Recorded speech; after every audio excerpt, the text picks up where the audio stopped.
Hello, नमस्कार, good morning dear students. Welcome to my academic platform. मैं हूं assistant professor Nitin Kumar and this platform is dedicated to quality teaching, concept clarity and complete exam oriented guidance. और हम Indian political thinkers पढ़ रहे थे। Indian political thinkers में हम मनु पढ़ रहे थे और मनु में हमारी 2 क्लास या लेक्चर हो चुके थे और हमने मनुते फॉरेन पॉलिसी, मनुते बेसिक कॉन्सेप्ट देख लिए थे। आज के इस लेक्चर में हम मनु को किंग या लॉ गिवर के रूप में नहीं बल्कि एक इकोनॉमिक थिंकर और सोशल आइडियोलॉग के रूप में समझेंगे। बेसिकली आज मनु के हम पॉलिटिकल इकोनॉमी और सोशल थॉट पढ़ेंगे और ये लेक्चर यूजफुल है RPSC first grade, second grade, UGC net, assistant professor and other political science examination. तो अब हमारा चैप्टर स्टार्ट करते हैं। ये मेरा इंट्रो है। अभी करंटली मैं सहायक आचार्य हूँ राजकीय महाविद्यालय बयाना में, पॉलिटिकल साइंस से। तो अब हमारा पॉलिटिकल इकोनॉमिक टॉपिक स्टार्ट करते हैं। तो मनु में हम ज्यादातर फॉरेन पॉलिसी और सोशल थॉट पढ़ते हैं और मैक्सिमम टाइम होता है कि हम पॉलिटिकल इकोनॉमी कॉन्सेप्ट को इग्नोर कर देते हैं, जब फिर पढ़ाया बहुत कम जाता है। मनु स्टार्टिंग कर देते हैं पॉलिटिकल इकोनॉमी की बहुत पहले ही, बहुत टाइम पहले ही। तो पॉलिटिकल इकोनॉमी में हम सबसे पहले पढ़ेंगे concept of property. Concept of property में हम देखेंगे कि कॉन्सेप्ट ऑफ प्रॉपर्टी आया कैसे।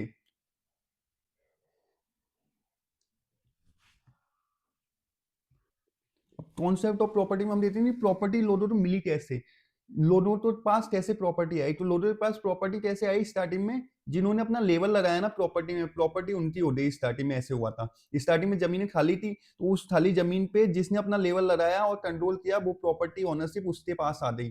और ऐसे ही सेम एनिमल के साथ हुआ, जिसके पास पावर थी स्टार्टिंग में और जो कंट्रोल कर पाया एनिमल उसके हो गए। जिसके पास आर्म्स थे, हथियार थे, उन्होंने शुरू में एनिमल तो हथियार लिया एक तरीके से। तो इसमें मेनली दो चीज है। लैंड तो किससे आई थी आपके पास, जमीन किससे आई थी, जब आपने अपना लेवल लगाया उसमें, लेवल मतलब परिश्रम किया और उस पर कंट्रोल किया, तो आपके पास जमीन आ गई स्टार्टिंग में। और एनिमल्स कैसे आए, एनिमल्स आए आपके पास जब आपके पास पावर थी और हथियार थे, आर्म्स थे, और आपने कंट्रोल किया तो आपके पास एनिमल आ गए। तो हम एक बार देख लेते हैं concept of property. According to Manu property right are not natural. Property right natural नहीं थे, मतलब जन्म के आधार पे नहीं थे। अब के टाइम पे होता है ना, जैसे जन्म के आधार पे हमें प्रॉपर्टी मिल जाती है, तो उस टाइम पे ऐसे नहीं था, by not birth but are acquired through human labour and control. तो ये क्लियर है आपको ये वाला point. Land ownership, the person who clear forest and cultivate land acquire ownership over it. जिसने जंगल काटे और उस लैंड को कल्टीवेट किया, उपजाऊ बनाया, वो जमीन उसकी हो गई। और सेम एनिमल पे अप्लाई होता है, control over animal. Ownership over wild animal belong to the one who possess arms, watch and arrow and has the power to hunt. तो वो एनिमल उसके हो जाते थे। तो ये दोनों चीजें क्लियर है आपको। पावर प्लस लेबर प्रॉपर्टी, दोनों से प्रॉपर्टी मिल रही है आपको। एनिमल प्रॉपर्टी हो सकती है और लैंड प्रॉपर्टी हो सकती है। तो इसके बाद हम अगली स्लाइड पे बढ़ते हैं। अगली स्लाइड जॉन लॉट की लेवल थ्योरी से कंपैरिजन करता है मनु की लेवल थ्योरी। तो मनु और जॉन लॉट की लेवल थ्योरी सेम है। दोनों ही बात करते हैं कि आप लेवल लगाओ दे, दोनों ही किस चीज की बात करते हैं कि आप लेवल लगाओगे तो आपकी प्रॉपर्टी हो जाएगी, आप उससे परिश्रम करोगे तो वो प्रॉपर्टी आपकी हो जाएगी। लेकिन इन दोनों में एक ही डिफरेंस है मेनली। तो एक डिफरेंस क्या है इन दोनों में कि लॉट है ना, John lot, John lot individual freedom की बात करता है, इंडिविजुअल फ्रीडम की बात करता है कौन, जॉन लॉट। जबकि जो मनु है ना, वो मनु बात करता है मॉरलिटी प्लस सोशल ऑर्डर थी, किसकी, मॉरलिटी प्लस सोशल ऑर्डर थी। तो ये इनमें टी डिफरेंस है। लॉट तो बात करता है इंडिविजुअल फ्रीडम थी और मनु बात करता है मॉरलिटी और सोशल ऑर्डर को मेंटेन करनी थी। इसलिए ये लेवल थ्योरी भी आती है। तो दोनों पॉइंट क्लियर है, एक बार हम देख लेते हैं इसे। This idea is similar to the लेवल theory of property given by John Locke, who argue that property originate when a person mixes his labour with nature. तो ये भी आपके क्लियर है। In the state of nature, resources are common, but when an individual applies level, the object become private property. तो private property तब बनती है जब वो लेवल लगाता है। जब तक क्या है, कॉमन है सारे रिसोर्स। और ये क्या है, नेचुरल नहीं थी प्रॉपर्टी किसी के भी पास, मतलब नेचुरल थी, बर्थ के आधार पे नहीं थी, जन्म के आधार पर नहीं थी प्रॉपर्टी किसी के पास। तो जो लेवल आ रहा था प्रॉपर्टी उसकी हो जाती थी। अब इसके बाद हम हमारा अगला कॉन्सेप्ट पढ़ते हैं। तो अगला कॉन्सेप्ट क्या है? Views on taxation. इस पे व्यूज, टैक्सेशन पे व्यूज। तो हम टैक्सेशन पढ़ते हैं कि टैक्सेशन के बारे में मनु क्या बोलता है। अब मनु इसमें जो बोलता है ना टैक्स लिए, वो बोलता है कि ये मॉरल ड्यूटी है लो ड्यूटी की वो टैक्स दे, और राजा की ये मॉरल रेस्पॉन्सिबिलिटी है कि वो टैक्स ले। तो इसमें मेनली तीन बातें आते टाइम पे भी ये बात अप्लाई होती है। ये फंडामेंटल ड्यूटी है लो ड्यूटी की वो टैक्स दे। इसे ऐड करने की बात भी की थी स्वर्ण कमेटी ने, लेकिन ऐड नहीं हो पाई थी बाद में। तो ये जो रिकमेंडेशन दी थी उनमें ये भी थी फंडामेंटल ड्यूटी बनाने के लिए कि टैक्स वाली। तो ये हम देख लेते हैं मॉरल रेस्पॉन्सिबिलिटी जो किसकी है,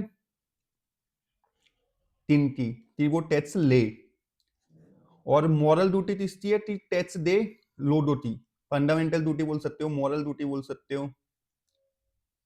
अब मनु कहता है, इसमें मनु का स्टेटमेंट है, ये कहता है कि जो राजा टैक्स लेता है ना पर प्रोटेक्शन और जस्टिस नहीं दे पाता, वो मॉरल डिग्रेडेशन का शिकार होता है। मतलब उसे टैक्स लेने का भी कोई अधिकार नहीं है, अगर वो प्रोटेक्शन नहीं दे पा रहा, आप तो जस्टिस नहीं दे पा रहा। तो टैक्स लेने का अधिकार तभी है जब राजधर्म निभाया जाए। तो ये समझ में आ गया ना आप? तो ये स्टेटमेंट का मतलब यही है कि अगर आपको प्रोटेक्शन और जस्टिस नहीं दे पा रहा ना कोई राजा, तो उसके पास टैक्स लेने का अधिकार भी नहीं होना चाहिए। तो टैक्स लेने का अधिकार तब है जब राजा अपना राजधर्म निभाए या फिर अपनी ड्यूटीज निभाए। तो ये क्लियर है ना? अब इसके बाद हम अगली स्लाइड पे बढ़ते हैं। अब इसमें इंपोर्टेंस ऑफ ट्रेजरी की बात करती है। तो इसका मतलब ये सिंपल सा है इंपोर्टेंट ट्रेजरी का। अगर आपका स्ट्रॉन्ग टैक्स से मिलेगा, आप तो स्ट्रॉन्ग ट्रेजरी होगी तो आपका स्ट्रॉन्ग एडमिनिस्ट्रेशन होगा। ये सिंपल सी बात है। अगर आपका ट्रेजरी अच्छी नहीं है, आपके पास खजाना ही नहीं पड़ा हुआ, तो फिर आप अपना एडमिनिस्ट्रेशन भी नहीं चला सकते। तो इक्विवेलेंट होती है strong treasury equivalent to strong administration. अगर आपके पास टैक्स आएगा, ट्रेजरी फुलफिल होगी, तो आप हथियार लोगे उनसे, एजुकेशन सिस्टम अच्छा चलाओगे, तो बहुत सारी चीजें टैक्स से आती है, एडमिनिस्ट्रेशन। तो ये क्लियर है ना? Efficient administration and state government से strong treasury is essential. Manu emphasized that without financial resource no state machinery can function efficiently. इसका मतलब इतना ही है कि अगर टैक्स सिस्टम और ट्रेजरी अच्छा नहीं है ना, तो आपका जो एडमिनिस्ट्रेशन है वो नहीं चल पाएगा। तो ये स्टेट मशीनरी आज के टाइम पे भी सेम ही होता है। अगर अच्छा पैसा नहीं है किसी भी स्टेट के पास, किसी भी कंट्री के पास, तो उसके पास फिर उसका ये मैकेनिक भी अच्छा नहीं होंगे, ये जो मिलिट्री होती है वो भी अच्छे नहीं होंगे, स्टेट मैकेनिज्म ही अच्छा नहीं होता उसका। तो ये क्लियर है ना आपका इंपोर्टेंस ऑफ ट्रेजरी वाला? इसके बाद हम अगला जो इंपोर्टेंट कॉन्सेप्ट है जिसमें से मैच द कॉलम या फिर स्टेटमेंट बेस्ड क्वेश्चन आते हैं काफी बार, वो देख लेते हैं। वो है type of taxes. Type of taxes according to Manu. तो मनु चार टैक्सेस की बात करता है मेनली। कितने टैक्स की बात करता है Manu? Four major form of taxation. तो इसमें पहला जो इंपोर्टेंट है वो है बलि। क्या है? बलि। दूसरा है शुल्क, और तीसरा है दंड। क्या है? दंड। और चौथा है भाद। अब इनको एक एक करके हम देख लेते हैं। बलि, बलि तो लैंड होल्डर पे लगता था, लेकिन इसमें इंपॉर्टेंट बात थी कि ये जो लैंड होल्डर पे लगता था वॉलंटरी होता था। मतलब ये मॉरल कंट्रीब्यूशन होता था और इच्छा से देते थे लोग। स्वयं इच्छा से जो टैक्स दिया जाता था उसको हम बलि बोलते थे, और कौन देता था? Land holders.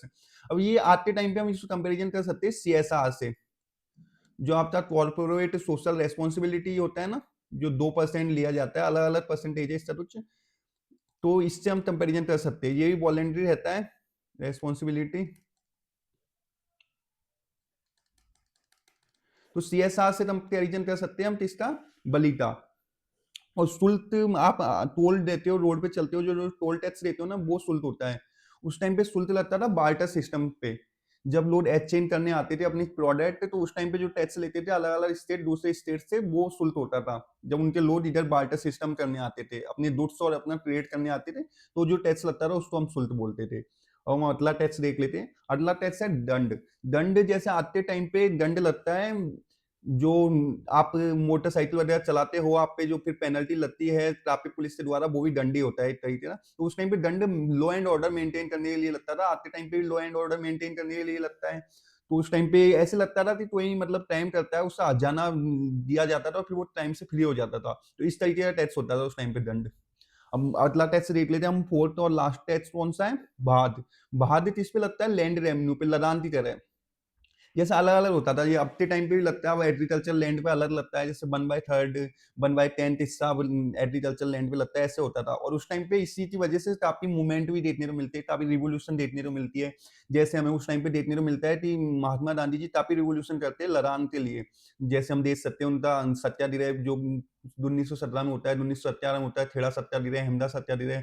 तो वो सब लड़ान के लिए होते हैं कि जमीन पे लड़ान लिया जा रहा था जिसको बहुत ज्यादा बढ़ा दिया गया, तो वो बाहर होता था। समझ में आ गया ना आपकी लड़ान? लैंड रेवेन्यू होता था, ये एक तरीके का जिसे ब्रिटिश ने बहुत ज्यादा बढ़ा दिया था अपने टाइम पे। तो एक बार हम फिर से देख लेते हैं चारों। तो बली में आप याद रखना वॉलेंट्री होता था ये नेचर में, आप कंफ्यूज हो जाओ तो बोल देता कि ये वॉलेंट्री होता है नेचर में, स्टेटमेंट में दे देता।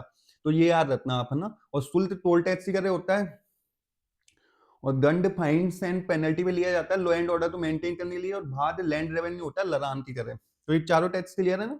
अब हम अगला कॉन्सेप्ट देखते हैं। अब अगला कॉन्सेप्ट है principle of moderate taxation. Moderate taxation क्या होता है? मॉडरेट टैक्सेशन होता है कि किसी से इतना टैक्स नहीं ले लिया जाए कि वो अगली बार टैक्स देने की स्थिति में ना रहे। उसे मतलब ऐसा नहीं लगे कि टैक्स देने के नाम पे कि मेरा शोषण हो रहा है।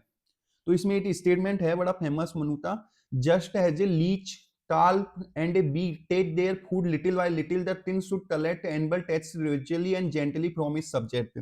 तो इसमें मनु ये इसमें कहता है मनु कि जैसे मधुमक्खी धीरे धीरे शहद लेती है ना फूल से, वो एक बार में सारा शहद नहीं लेती, ऐसे ही राजा तो धीरे धीरे टैक्स लेना चाहिए लोगों से, जिससे उन्हें ऐसा ना लगे कि हमारा शोषण हो रहा है। इसीलिए ना तो कम टैक्स ले, इसीलिए ना तो ज्यादा टैक्स ले, एक हर व्यक्ति से एक फिक्स अमाउंट में टैक्स लिया जाना चाहिए। तो ये समझ में आ गया आपको? और इसमें हम देख लेते हैं, कर न तो अधिक अत्यधिक होना चाहिए और न ही शोषणकारी। अब इसका कोर आइडिया देख लेते हैं। Taxation must be gradual, humane and non oppressive. ये अभी हमने देख लिया था। Excessive taxation lead to economic distress and rebellion. और इसके एग्जांपल भी हमने देखने को मिलते हैं, ब्रिटिश टाइम पे काफी इसकी वजह से काफी रिवोल्ट होते हैं, काफी मूवमेंट होते हैं। तो ये मॉडरेट टैक्सेशन का आइडिया समझ में आता है ना। मॉडरेट टैक्सेशन का एक ही आइडिया बेसिकली कि एक्सेसिव टैक्स नहीं लिया जाना चाहिए जनता से। तो ये क्लियर है ना। अब इसके बाद हम कंक्लूजन पे बढ़ते हैं। अब कंक्लूजन क्या है पॉलिटिकल इकोनॉमी में, आपकी क्या बात समझ में आई मेनली? पॉलिटिकल इकोनॉमी में हमारे 4 कंक्लूजन है मेनली। तो वैसे हमने बहुत सारी चीजें पढ़ी पॉलिटिकल इकोनॉमी में, लेकिन अभी हम 4 पॉइंट में इनका कंक्लूजन देख सकते हैं। पहला कंक्लूजन है moral foundation of state and authority. Moral foundation of state and authority. और दूसरा है हमने लेवल थ्योरी देखी कॉन्सेप्ट ऑफ प्रॉपर्टी में और मॉडरेट टैक्सेशन में। तो level based theory of property, welfare oriented taxes हमने ये अभी देखा, वेलफेयर ओरिएंटेड वाला कि एक्सेसिव टैक्स नहीं लिया जाना चाहिए। मनु था पॉलिटिकल इकोनॉमी काफी पहले आ गया था, मतलब जब ये सारे देना स्टार्ट करते हैं ना पॉलिटिकल इकोनॉमी, उस टाइम पे मनु बहुत पहले फाउंडेशन रख देता है पॉलिटिकल इकोनॉमी की। सोशल थॉट मनु था थोड़ा कॉन्ट्रेक्टिव है, लेकिन पॉलिटिकल इकोनॉमी मनु था काफी बेस क्लियर कर देता है। अब इसमें चौथा क्या आता है, चौथा कंक्लूजन क्या है? Balance between revenue collection and public interest. ये भी क्लियर है। अब ये चारों हमने कंक्लूजन में देख लिया। अब इसके बाद हम मनु के सोशल थॉट पढ़ेंगे। तो मनु इसमें early proponent of ethical political economy much before modern western thinker, ये अभी हम देख लिया। अब हम मनु का सोशल थॉट स्टार्ट करते हैं। मनु के सोशल थॉट। अब हम देखते हैं मनु का सोशल सिस्टम। मनु के सोशल सिस्टम में काफी क्रिटिसिज्म देखने को मिलता है अंबेडकर द्वारा, बहुत सारे थिंकर द्वारा मनु के सोशल सिस्टम का क्रिटिसिज्म देखने को मिलता है। तो हम देख लेते हैं कि मनु के सोशल सिस्टम का नेचर क्या है। मनु के सोशल सिस्टम का मेनली नेचर है कि ये नेचर जैसा है, इसका रिजिड है, बदल नहीं सकता। और दूसरा नेचर क्या है इसका? हायरार्किकल है, ये ऊपर से नीचे आता है, हायरार्किकल है, मतलब सबसे नीचे फिर ऊपर ब्राह्मण है और नीचे शूद्र है, तो इस फॉर्म में जाता है ये। तीसरा नेचर क्या है अब इसका? ये बर्थ बेस्ड है, जन्म आधारित है, कर्म आधारित नहीं है, जन्म आधारित है। तो ये 3 नेचर है इसका। ये रिजिड है, बदला नहीं जा सकता, ये जन्म आधारित है, कर्म आधारित नहीं है, और ये हायरार्किकल है। अब इसके बाद देख लेते हैं मनु के जो सोशल सिस्टम है, सोशल ऑर्गेनाइजेशन है, उसके पिलर क्या है। ये 2 पिलर है इसके मेनली, एक तो वर्ण सिस्टम और दूसरा है आश्रम सिस्टम। अभी हम इन्हें डिटेल में देखेंगे, वर्ण सिस्टम और आश्रम सिस्टम। तो अब इसका एम क्या है? इसका एम क्या है? इसका एम है सोशल कंट्रोल और स्टेबिलिटी मेंटेन करना स्टेट में। क्या एम है? Social control and stability. अब इसमें हमने 3 चीजें देख ली। एक तो हमने नेचर देख लिया, नेचर इसका रिजिड है, बर्थ बेस्ड है, हायरार्किकल है। और ये दो पिलर है इसके, वर्ण सिस्टम और आश्रम सिस्टम। इसका एम क्या है? इसका एम है सोशल कंट्रोल और स्टेबिलिटी करना है स्टेट में। ये स्टेटमेंट दे देता है ऐसे ऐसे कभी कभी तीनों। तो हम अगली स्लाइड में इससे वर्ण सिस्टम और आश्रम सिस्टम देखते हैं। अब वर्ण सिस्टम में मेनली चार सिस्टम, चार तरीके की बात करता है, ये चार में डिवाइड करता है, चार वर्णांश में मनु वर्णा सिस्टम। तो पहला वर्ण कौन सा है?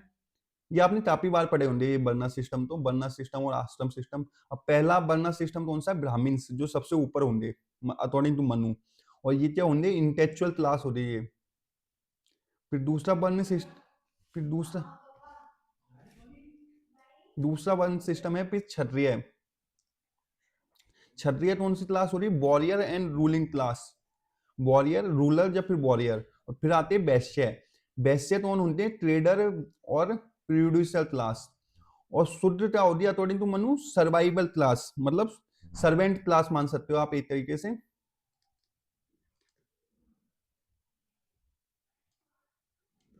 अब ये नेचर अभी हमने देखा ही था वर्ना सिस्टम का, हेरार्किकल होगा, अनइक्वल होगा और इनह्यूमन होगा। और ब्राह्मण इस पे टॉप पे रहेंगे और जबकि शूद्र इस पे लोएस्ट लेवल पे रहेंगे, ये भी अभी हमने देखा था।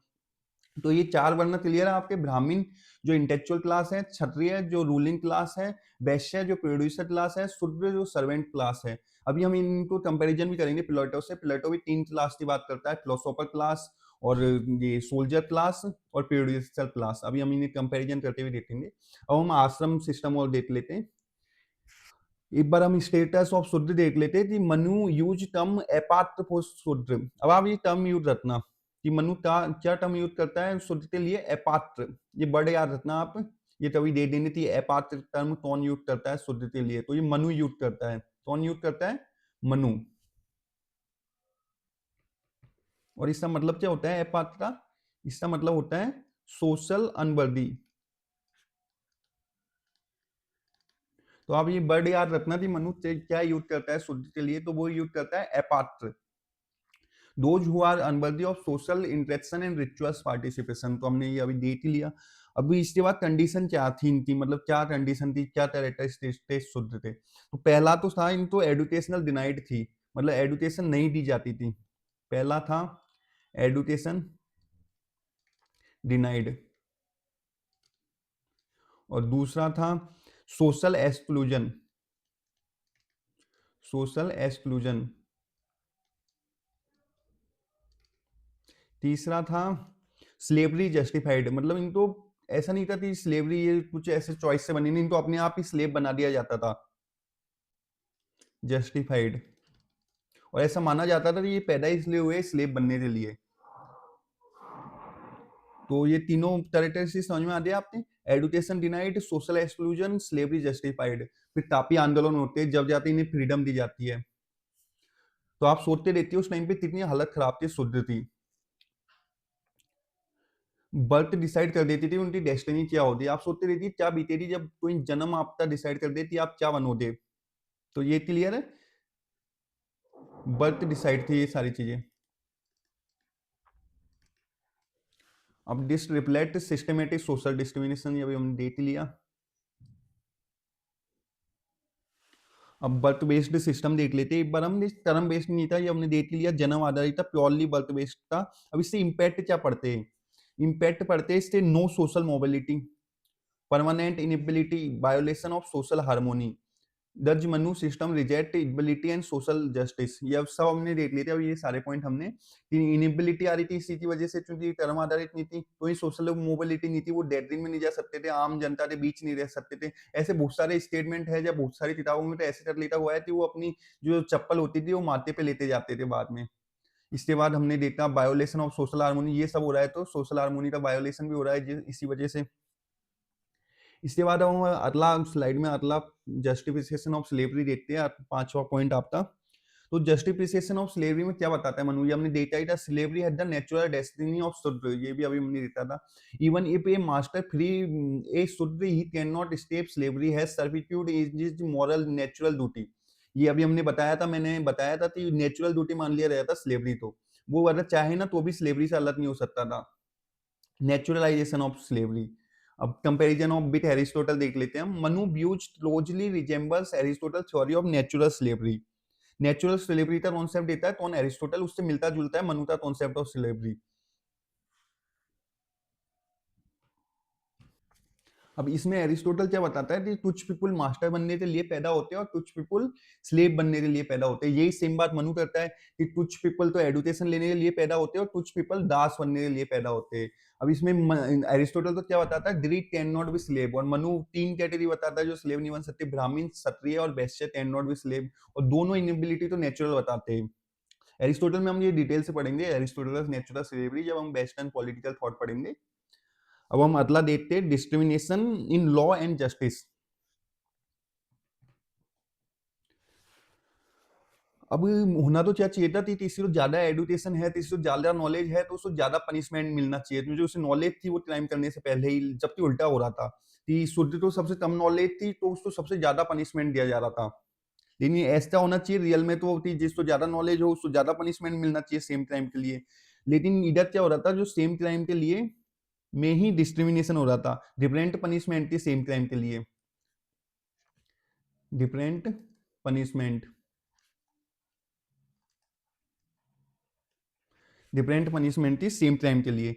ब्राह्मण के लिए तो कम थी और शूद्र के लिए सबसे ज्यादा पनिशमेंट थी। अब हम इसमें देख लेते हैं, Manu support task based discrimination in punishment, justice, judicial process, council representation. ये हमने देख लिया, ले लिया सारा। Same time different punishment, Shudra receive harsher penalties than Brahmins, law become an instrument of oppression. ये आपके समझ में आ गया ना कि एक ही क्राइम के लिए अलग अलग पनिशमेंट मिल रही थी, जैसे आप नीचे से ऊपर जा रहे थे। तो ये डिस्क्रिमिनेशन हो रहा था लॉ में और जस्टिस में और पनिशमेंट मिलने में। ये पनिशमेंट सिस्टम हम और डिटेल में पढ़ेंगे अभी कुछ अगली स्लाइड्स में, अगले लेक्चर जो पढ़ेंगे उसमें हम पनिशमेंट सिस्टम ही पढ़ेंगे मनुता। तो हम अगली स्लाइड की ओर बढ़ते हैं। अगली स्लाइड है डेनियल ऑफ एडुकेशन। एडुकेशन नहीं दी जाती थी शुद्ध, तो स्ट्रिक्टली प्रोहिबिटेड थी शुद्ध के लिए, स्पेशली बेसिक लर्निंग।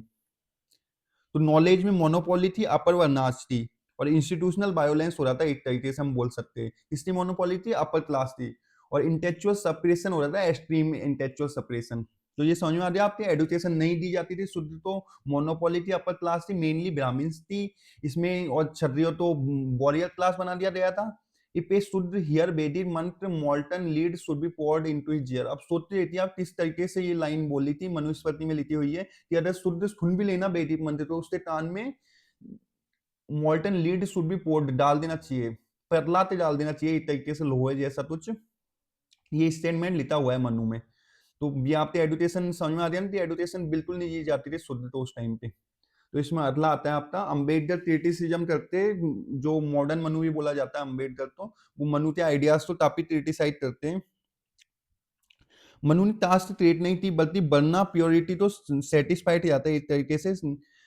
और इसमें ग्रेजुअल इनिबिलिटी थी, इसलिए भी क्रिटिसाइज करते हैं अम्बेडकर, और लीगलाइज हराती थी, इस वजह से क्रिटिसाइज करते हैं अम्बेडकर। अम्बेडकर तो इसी वजह से मॉडर्न मनु बोला जाता है। तो आपसे कोई पूछ ले मॉडर्न मनु किसे बोला जाता है, तो वो अम्बेडकर तो बोला जाता है।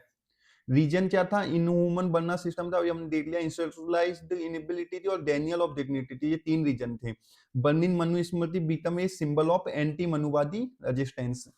अब कार्ल पॉपर क्रिटिसिज्म करता है तीन लोगों का, एक तो उसमें प्लेटो भी था, तो प्लेटो से मिलता जुलता है मनु का concept. In the open society and is admit Karl Popper criticized closed and repressive social system. Throughout it criticized Plato, Manu equally represent closed, static and repressive society. ये क्लियर है आपने? अब सेम अप्लाई होता है मनु पे, मनु भी इसी तरीके से बात करता है, क्लोज्ड, स्टैटिक और रिग्रेसिव सोसाइटी थी। अब इसके बाद हम अगली स्लाइड पे बढ़ते हैं। अगली स्लाइड कंपैरिजन करता है ये प्लेटो थी, ये मैंने आपको बताया था कि प्लेटो तीन क्लास की बात करता है, एक फिलोसोफर क्लास थी, सोल्जर क्लास थी, प्रोड्यूसर क्लास थी। अब इसमें जो फिलोसोफर क्लास होती ना वो रूलिंग क्लास होती, रूलिंग क्लास होती फिलोसोफर क्लास, और फिलोसोफर मिलते जुलते ब्राह्मण से, सोल्जर क्लास मिलती जुलती है क्षत्रिय से, और प्रोड्यूसर क्लास मिलती है वैश्य से। और इसमें मेजर डिफरेंस क्या है, एक मेजर डिफरेंस ये भी है कि ये कर्म आधारित भी बताता है, जो टर्म करेगा और ये चेंज भी हो सकता है, स्टेटिक नहीं है प्लेटो। तो और डिटेल में हम प्लेटो में पढ़ेंगे, लेकिन ये मेनली दो डिफरेंस आप बोल सकते हो। Plato does not institutionalise slavery, Aristotle करता है लेकिन प्लेटो नहीं करता। Manu explicitly include Shudra, Manu gives political power to Kshatriya, while Plato gives power to philosopher king. और इसमें ये भी है कि ये कर्म आधारित था प्लेटो वाला, ये जन्म आधारित नहीं था, तो ये चेंज भी हो सकता है, ये रिजिड नहीं था, ये फॉर्म प्लेटो था। और हम प्लेटो तक डिटेल में पढ़ेंगे, सोशल क्लासिफिकेशन या फिर जितनी भी प्लेटो चीजें हैं हम वो वेस्टर्न पॉलिटिकल थॉट में लेटर बाद में पढ़ेंगे। इसके बाद स्टेटस ऑफ वुमेन दे रहता है, तो वुमेन तो वैसे तो बहुत ऊंचा दर्जा देता है मनु, लेकिन बहुत ज्यादा हालत खराब थी मनु के, उसमें वुमेन थी। तो हम देख लेते हैं एक बार ये। मनु बोलता है, मनु स्मृति में थी, यत्र नारस्ते पूजते रमनते तत्र देवता, जिधर नारी पूजी जाती है देवता उधर बसते हैं, ऐसा मनु खुद बोलता है। लेकिन रियलिटी क्या थी, कोई एजुकेशन नहीं थी वुमेन के लिए, कोई इंडिपेंडेंस नहीं थी, कोई प्रॉपर्टी राइट नहीं था। वुमेन टोटली डिपेंडेंट बीइंग थी फादर पे, हस्बैंड पे, सन पे। तो ये समझ में आ गया आप, तो वुमेन की क्या स्थिति थी उस टाइम पे, इंफेरियर और डिपेंडेंट थी वुमेन। क्या थी, इंफेरियर और डिपेंडेंट, किस पे, सन पे, हस्बैंड पे या फादर पे, जो एरिस्टोटल से सिमिलर था। जबकि मनु बोलता है यत्न नारस्ते पूजनते रमनते तत्र देवता, देवता वहां बसते हैं जहां नारी तो पूजा जाता है। जबकि रियलिटी क्या थी, denies women education, denies independence, denies political and social autonomy. Property right का क्या था, according to Manusmriti women sons should have no independent property right. Women sons और शुड को कोई पॉलिटिकल राइट नहीं मिलेंगे। आप ये याद रखना, किस किस को पॉलिटिकल राइट नहीं मिलेंगे, ये स्टेटमेंट में आ जाता है, या फिर डायरेक्ट भी पूछ लेता कि कौन कौन तो इसमें प्रॉपर्टी राइट नहीं मिलते। वुमेन तो नहीं मिलते, सन तो नहीं मिलते और शूद्र तो नहीं मिलते। इनमें क्या था, कंप्लीट इकोनॉमिक डिपेंडेंसी थी। और इनके प्रॉपर्टी राइट किस पे डिपेंड करते हैं, गार्जियन पे, मास्टर पे, फैमिली हेड पे। तो तीन लोगों को प्रॉपर्टी राइट नहीं दिए जाएंगे, वुमेन तो, सन तो, शुद्ध तो। और इनके प्रॉपर्टी राइट किस पे बिलोंग करेंगे, गार्जियन पे, मास्टर पे, फैमिली हेड पे। तो ये क्लियर है ना आपके तीनों चीजें। अब इसके बाद कंक्लूजन और फाइनल स्टेटमेंट है। इसमें क्या देखने को मिला, ये एक तरीके नेचर ही है, हाईली ऑर्थोडॉक्स है। ओवरऑल इवोल्यूशन क्या है, nature of Manu political thought क्या है, हाईली ऑर्थोडॉक्स है, स्टेटस ट्विस्ट है, एंटी इगलिटेरियन है, और रिजिड और ऑथोरिटेरियन है। ये आप कोई भी मेंस में यूज कर सकते हो ये सारी चीजें। Manu emerges has a strong defender of hierarchical social order. Hierarchical जो सोशल ऑर्डर चला आ रहा था उसको मेंटेन करने के लिए मनु सबसे बड़ा स्ट्रॉन्ग डिपेंडर था। अब इससे कंक्लूजन में हम देख सकते हैं, promote inability and exclusion, denies freedom, dignity and equality, legitimise birth based hierarchy. ये सारी चीजें हम देख ली। तो आप इसमें मेनली तो ये तो क्या याद रखते थे, एक तो प्रॉपर्टी राइट याद रखना थे, किसे दिए गए थे, वुमेन सन शूद्र, है ना, इन्हें नहीं दिए गए थे, ये याद रखना आप। बाकी चीजें इसमें एक मॉडर्न मनु किसे कहा जाता है, अम्बेडकर तो। और इसमें ये भी याद रखना कि सेम क्राइम के लिए डिफरेंट पनिशमेंट था, ब्राह्मण तो सबसे कम पनिशमेंट और शूद्र तो सबसे ज्यादा पनिशमेंट। इसमें स्लेवरी वाला याद रखना तो नेचुरली स्लेव माना जाता था उनको। और ये एपात्र वाला याद रखना है, एपात्र का मतलब क्या होता है, सोशल अनवर्दी। कौन बुलाता है, शुद्र तो एपात्र मनु। ये हमने देख लिया, ब्राह्मण क्षत्रिय वैश्य शूद्र वाला। तो ये इसमें याद रखने वाले पॉइंट थे। अब हम इसके बाद पनिशमेंट सिस्टम ही पढ़ेंगे।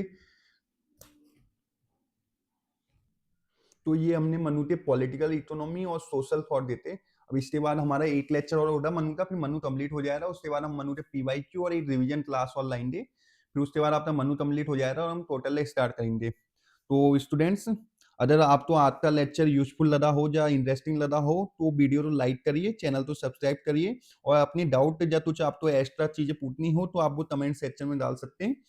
Thank you for watching this lecture.